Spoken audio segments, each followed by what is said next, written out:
You're listening to the audio production of Everywhere to Hide by Siri Mitchell, published by Thomas Nelson and read by Madison Lawrence. To the class of 2020. We live in an age of deception. Words and appearances mislead. Con artists prey on the unwary. The halls of power are choked with hypocrites, and the markets teem with frauds. Every stranger is a potential enemy, and one steps out the door at one's peril. In this world of swindlers, one must rely on one's wits to survive.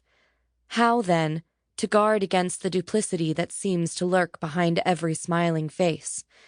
Look to your kin, keep your possessions close, and trust no one.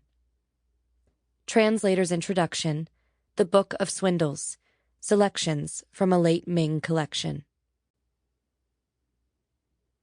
Chapter 1. July, Arlington, Virginia.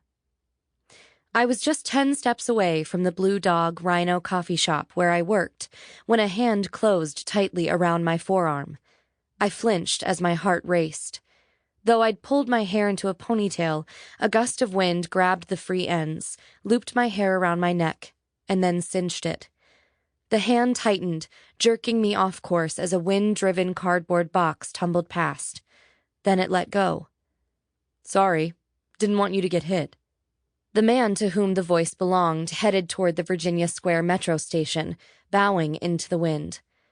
I hated myself because I couldn't bring myself to hate him. He could have no idea he'd left me there on the sidewalk trembling, that his grasp had resurrected memories I preferred stay dormant.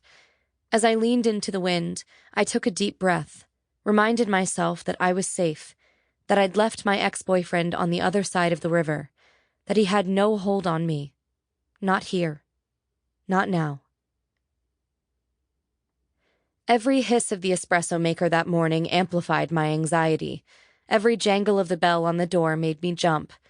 I was well into my 8-hour shift before my nerves calmed, and it was several hours after that when my ex finally receded from my thoughts.